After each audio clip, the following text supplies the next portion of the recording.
French President Emmanuel Macron said on Wednesday that a proposed European armed force for possible deployment in Ukraine in tandem with an eventual peace deal could respond to a Russian attack if Moscow launched one.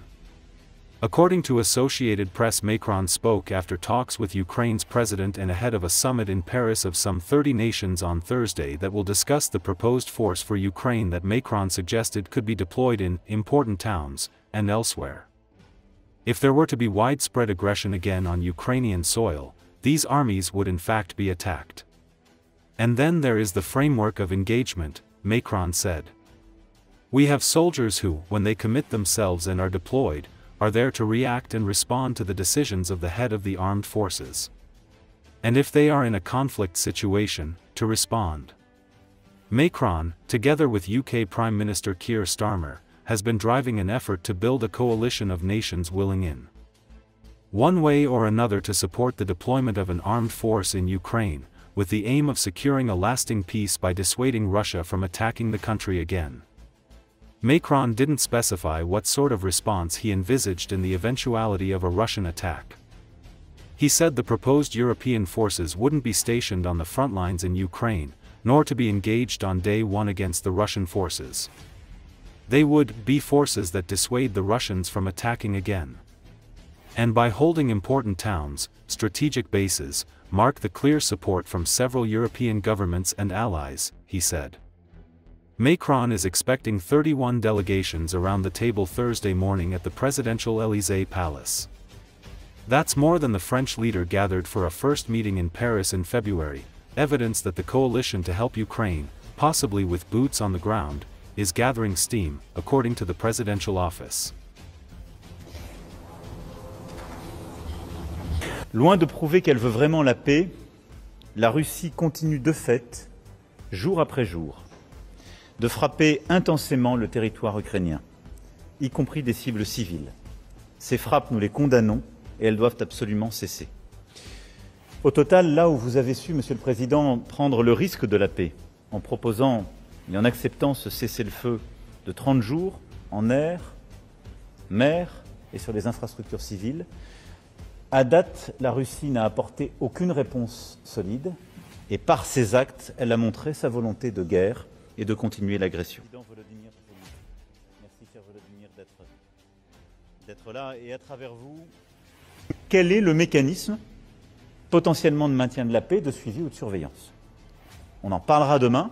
Ce n'est pas à nous de le préempter, c'est à nous d'apporter de la rassurance là-dessus et peut-être un cadre et un soutien si le choix qui est fait par l'Ukraine est celui des Nations Unies. Mais ça, c'est le cadre d'opérations de maintien de la paix éventuellement et de ce qui se passe sur la ligne de front. Ensuite, pour garantir la sécurité, ce qui n'est pas la même chose que maintenir la paix, pour garantir la sécurité, qui est au fond de se dire, si demain la Russie, comme elle l'a fait à chaque fois, je vous rappelle, venait à reprendre une opération dans 3 ans, dans 5 ans, que se passe-t-il? Qu'est-ce qui fait qu'on ne reproduit pas les erreurs d'hier? Première chose, le format de l'armée ukrainienne. C'est la première chose. Pourquoi? Parce que c'est aujourd'hui, de fait, la plus grande armée d'Europe. Et donc, tout le travail qu'on a commencé, qu'on va poursuivre, c'est de se dire quel est le format d'armée ukrainienne et quelles sont les capacités dans la main de cette armée ukrainienne qui lui permet de dissuader une nouvelle agression russe ou de résister à celle-ci. Et donc là, c'est un travail à la fois militaire, programmation, de formation, capacitaire et de soutien dans la durée à cette armée des Européens, parce qu'en quelque sorte, elle est l'avant-garde de notre sécurité collective.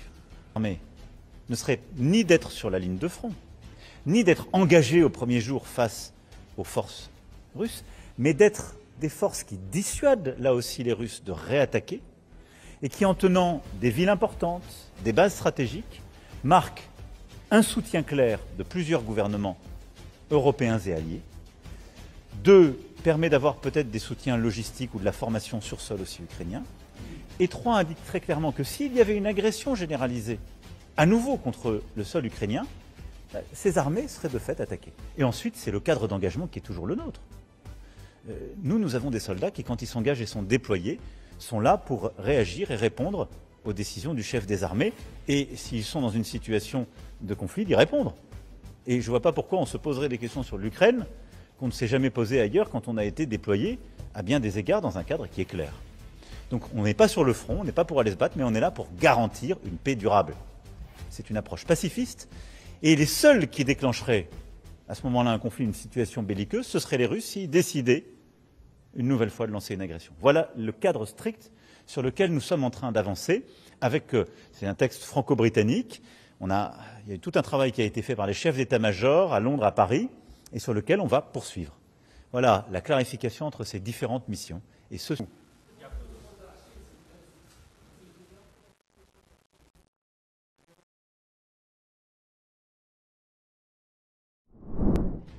Drone operators of the 128th Assault Brigade of the Ukrainian Armed Forces have prevented another attack by the occupying Russian army in the Zaporozhye region. Drone strikes stopped the advancing invaders, who were not advancing with armored combat vehicles and various vehicles.